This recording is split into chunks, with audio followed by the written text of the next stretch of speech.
I don't know what I would have done without Daisy's dream.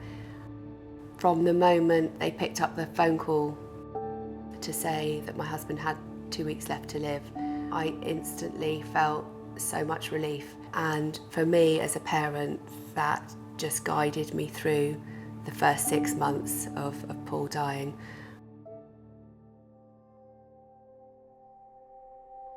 So I met Paul when I was 21 and we hit it off straight away. We got married a few years later, and a year after we got married, our first daughter Poppy was born.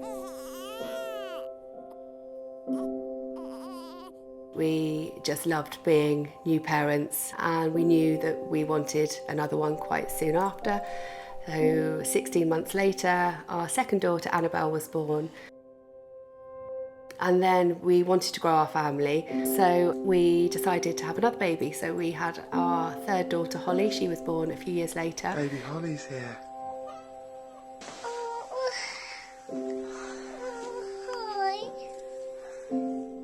And then 4 years after that, we had our fourth daughter, Georgie.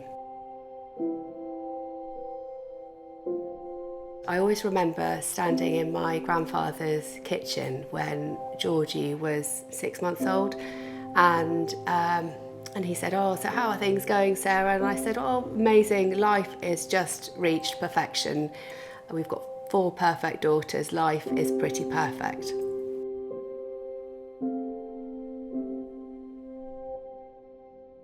And then, literally a month after that, Paul started complaining of a sort of cough. He had a bit of a persistent cough, and a few months later he decided to go to the GP and get checked out. Within 24 hours he was sent for a CT scan, and the CT scan unfortunately showed a mass within his chest wall. So from there on in, our world changed overnight.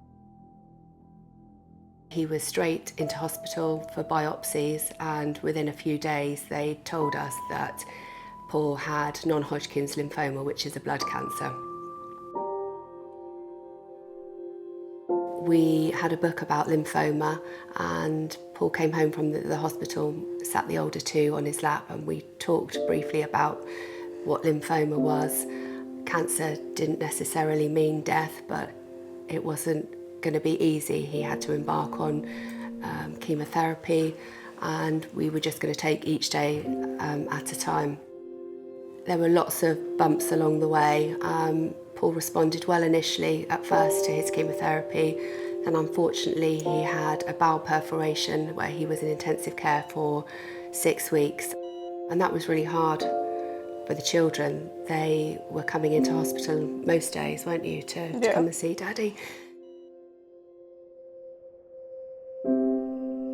Paul did come out of intensive care. He made a really good recovery. He was able to come home and embark on some more chemotherapy.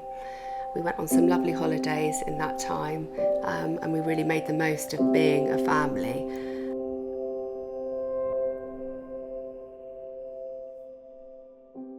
Then unfortunately, 16 months after Paul's diagnosis, he got really poorly and went into hospital, and it was at that point that we found out that the cancer had spread to Paul's pancreas, kidneys, brain, and the haematologist sat me down in a side room and said, actually, Paul has got 2 weeks left to live.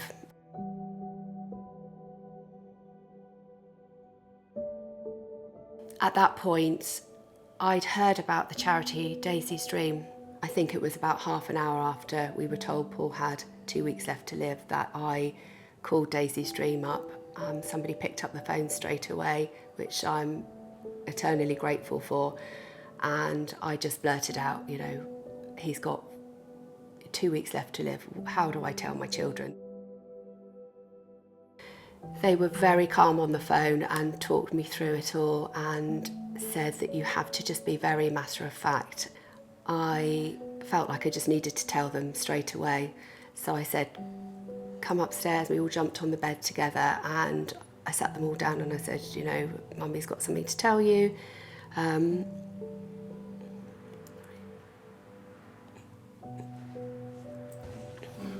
it's just reliving that bit.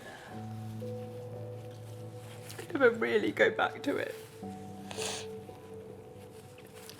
Daddy, cuddle. I love you, Coles.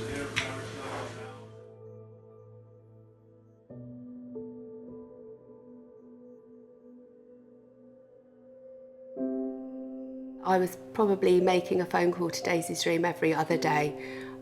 They said just call us, keep us updated. One of the things the girls did ask is when Daddy dies, could we be there? And that threw me, so I called Daisy's Dream and just ran it past them, and they said, of course, don't feel that, it's important that they don't feel that they're shut out from this. Paul woke up a few hours before he died, and he said he was in a bit of pain, and that perhaps we should call somebody, and I called an ambulance to come and see him. And you'd woken up, I think, with all the sort of commotion, and Poppy had woken up, the other two were asleep, and you said, oh, is this it now? And I said, yeah, Daddy's dying. And you said, well, can I come in and see him? So knowing that I'd spoken to Daisy's Dream and them saying that it was okay for them to be there, I felt, yeah, that was the most natural thing, to have the girls in our bedroom when he died. And it was, as deaths go, it was lovely. We were all around him. And actually now, 7 years on, when I speak to you and Poppy, you're really pleased that you were there. Yeah. I think that's helped with your grief and moving forward. Yeah, it definitely gives you like closure, I suppose. Yeah. So I'm really pleased that I sort of sought advice from Daisy's Dream about that, because it's really helped us as a family move forward.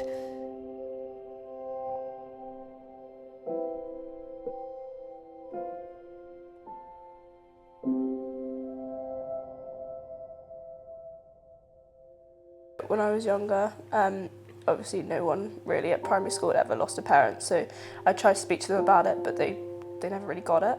And I dealt with it very differently to my siblings as well. Like, I was quite angry about it. So speaking to people at Daisy's Dream, like, they really validated my feelings and made me know that it was normal, which I think helped me in the long run, especially. So we at Daisy's Dream support children and young people and their families who are facing bereavement or who have been bereaved. Our key work is providing one-to-one support for children and young people, group work, which is really important, telephone support for, mostly that's for parents, other professionals, and we offer training to schools as well. Obviously, the fundraising is a big part of our work as well. Without that and without our community support, we couldn't do any of our work. From the moment that Daisy's Dream picked up the phone call, they were absolutely amazing, such a lifeline for me, and I just don't know that we would be in such a great position as we are now without all of their support and guidance. They were absolutely amazing, and we're so lucky to have heard about them and to have had their support.